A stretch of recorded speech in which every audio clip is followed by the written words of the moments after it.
and everything closes.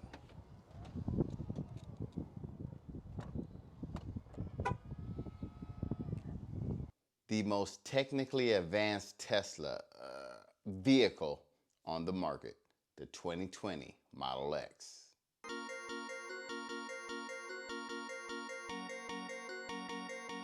Welcome to the Cobra Pit. I'm a tech guy, so when it came to getting an automobile, it had to be a tech car. And the 2020 Model X fits that bill. Now, Teslas in general are very tech-savvy cars. Not every car is a computer on wheels, but a lot of people say that Tesla is a software company first, car maker second. Well, that's right up my alley. Let's go take a look. First of all, don't mind the broken toe or how dirty the car is, because it's been pretty windy and there's been a lot of fires here in Southern California. But one of the features that a lot of people seem to turn off are the automatic doors. Now, once you learn the nuances of how far they'll come out when you're walking from behind or walking from in front, then you really find out that it's a go-to, undeniably fantastic feature. I love it, because if you have your hands full of something, or if you're walking with crutches like I was doing for the past couple weeks, it opens up for you. Now, if there's an obstruction here, of course it senses it. If you walk from the front, it won't open all the way. In my garage, it'll open just enough to where I can get in and out and it won't hit the door. Not only does it do it automatically, you could also use the key fob. Now, it does sense the key fob when you're close. It could also sense your phone. And with that key fob, you have a number of different things you can do. Open up the driver's door, passenger door, Falcon wing doors, trunk, and you can unlatch or pop up the frunk. It doesn't open it all the way. You have to manually open it and close it. But if you have this added aftermarket feature that I have, you can have that be automatic as well. Now, if you want to close everything, it closes as well. But with the key fob, you just press it one time on the top and everything closes.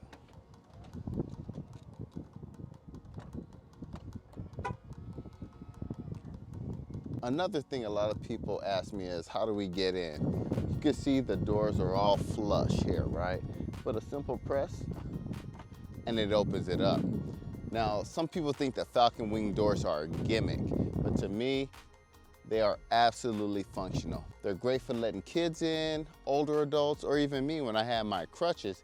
Look how much head clearance you have here. Now, the one thing I want to say is if there's another vehicle or obstacle on the side, it does sense it, and it has double hinges, so it can maneuver around even in tight spaces, which makes it even easier. Now, one of my biggest concerns with my kids are when we park next to someone, I always say, don't bang the door. With this, I don't have that issue. And you just go ahead and have a seat, and you can easily access the third row from here as well.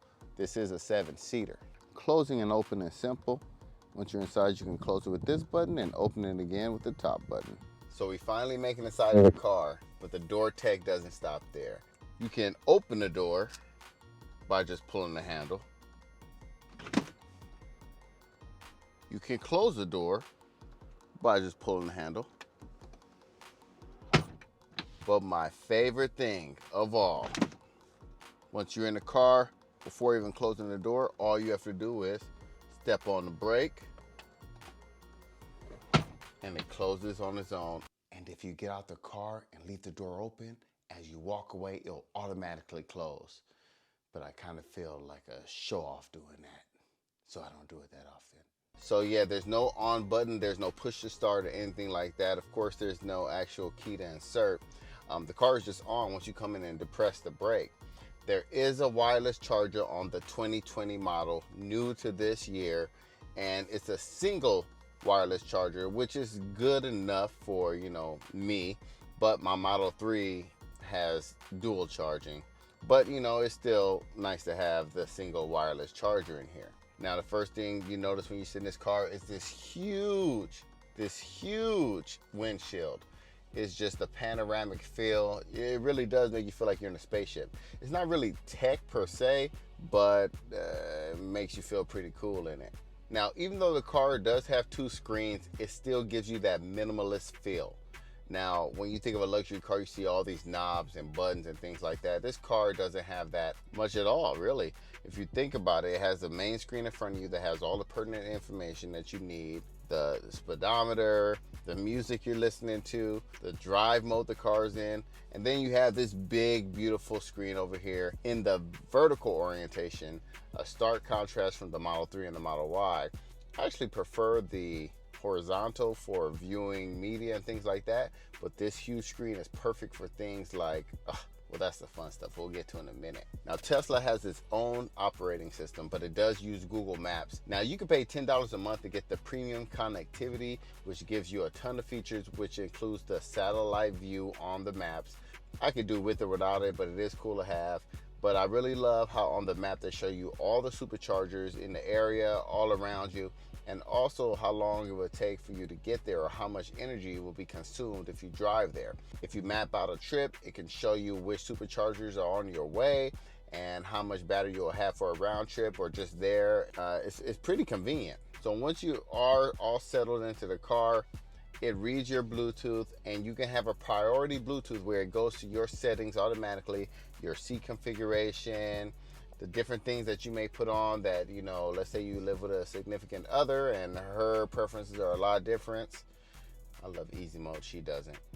But you can have it set to you, and having that priority Bluetooth is it'll read my phone and they'll know automatically that it's me coming in there and everything's set to the way I want it. Now, that's a newer software update. And speaking of software updates, we are constantly getting them. It does give that car the new feeling. You're excited to see what's going to come around, and you'll see sometimes they're just bug fixes, but sometimes they're huge, like the one that gave us Sentry mode. Now, if you don't know what Sentry mode is, you may have heard about it. It's when all the cameras on the car look around and they can detect when someone is coming to your car, someone tampers with it, someone just bumps it and dings it, and it keeps a running record of it. You do need to provide a memory card or memory stick, or however you want to do it, flash drive, to save all the footage or to share it. But you can view it right from the screen with one of the later software updates, and it's great. Like, you get in a car, you might notice something was around or someone's acting fishy around you. You can go ahead and check it before you even leave, and then you can see if anything happened. I love that feature. But let's just jump into the fun stuff, right? The fun stuff. So you got this huge screen, you don't have too many buttons, so you do have to get a little comfortable with that. It is different when you're driving. You do have to take a second to look down, but if you're familiar with using your phone or like an iPad or tablet, then it'll be second nature to you after a while. One of the first things is with that premium connectivity, you do have the web browser. And when you use the web browser, you'll see it is full screen. It uses that vertical orientation beautifully. Now, you can do this while driving. Of course, a passenger is doing it. But it's a great feature to have if you want to look up something. It's not the fastest internet of all time, but, you know, it gets the job done.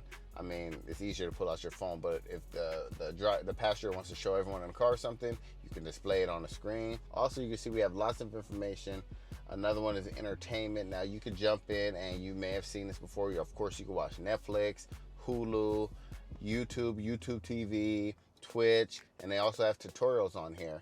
Now, it doesn't stop there, because you could also go over to the arcade and play games. They have a ton of games on here.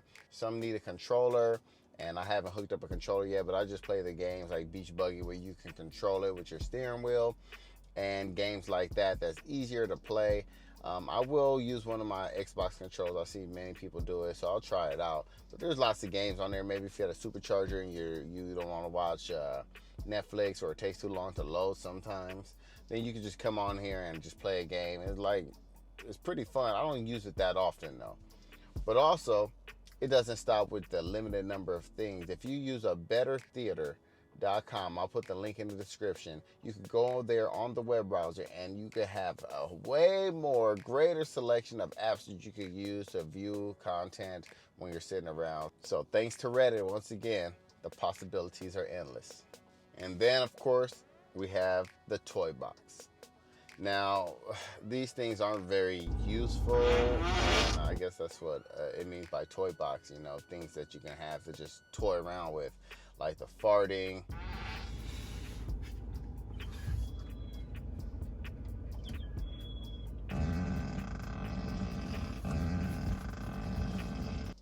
You can put it on each seat or whatever.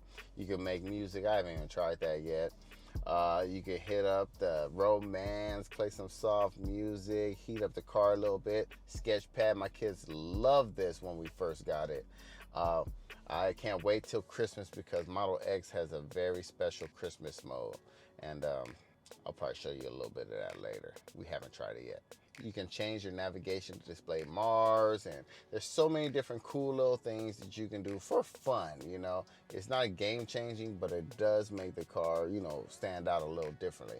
And they do update this with software. Like I said, they're adding more games, they're adding more toy box things, they're adding more features and things for you to use. So I don't know, it's pretty cool. Having that premium connectivity, you do get things like satellite radio, you get their Slacker radio, and I kind of think it's pretty, you know, necessary if you like to listen to AM radio, because you can use the stations like ESPN LA that I can't find with just the FM radio that they have here in the standard Tesla. So if you don't have it, you don't have standard AM radio, which is kind of a bummer, but you know, there are workarounds. Also, another fun feature dealing with music is I wanted to call it karaoke. It's karaoke, where the actual lyrics come up and you can sing along with the song. I mean, another thing that's just fun, you know, this car is fun. It's more than just your traditional car. But one of my favorite, you know, going back to using these cameras, is Autopilot. Now, I have the standard Autopilot that it came with that can brake, accelerate, stay in this lane, even on little curves here and there, it can navigate through, and it does a great job for like the freeways or a long stretch of road. It does not detect lights. It does detect the vehicles in front of you. It does detect the vehicles around you, but it's standard, and I love it. Once you use this, it's hard to go back. And before you even get to Autopilot, you gotta know, Teslas are known for their legendary speed. Now, it's a lot of tech that does go into that, even though it is an EV. Not all EVs are created equally, but there's also that geek factor where geeks like myself that's not really a car person, I can get behind this and I can punch it, feel that adrenaline rush, and you're going fast. Another feature that I really love is Home Link. When you pull into your driveway, you can set the distance up. The garage will automatically open. When you leave, it'll automatically close. It's a pretty nifty feature that if you get it for the Model 3, you have to pay, I believe it's $300, so I opted out. But it came with the Model X, which is pretty cool. Now, with this feature here, pull into your driveway, and then I love to use my voice commands. Oh, speaking about these voice commands, I use it for features like this to show me the rear camera. Now it'll directly show you where you're going, what's behind you, and if I'm pulling into the driveway or into the garage, I want to see how much space is behind me. Voice features respond pretty well in this vehicle. I don't know all of them, but I like to try them out to see what happens. Things like climate control. There's so many different things you could use, and I didn't read the manual, and I can find all the information online, but it's fun to like try it out and just see if it works. On the Model 3, I can open the glove box with it. There's so many tech features that, you know, I'm probably leaving some things out, but it's like the tech lover's dream car. I guess the biggest tech feature of all is that it's an EV. You can charge it at home. You don't have to worry about, do I have enough gas? Because when you get home, you can plug it in, and the next morning you're fully charged, ready to go. I love that feature. Other EVs do that as well, of course. So it's not exclusive to the Tesla or the Model X, but that's a game changer for me. If you're thinking about getting an EV, I tried it out for 3 years with the Chevy Bolt, and I loved it. There's no going back. But the difference between Tesla and other EVs, the software. Things like the app work so nicely. There's lots of third-party apps you can use. So many things you could do. It lets you know when your windows are left down. It lets you know if you leave the door unlocked. You can unlock it remotely. You can open the trunk remotely. So many features that this car has that, you know, really makes it fun and a new experience every time. Now, I'm sure I left some cool features out. If I did, let me know in the comments some of your favorite features about the Model X, especially the 2020 version, or just Tesla in general. And don't forget, Cobra told you. All right, y'all, thanks for watching.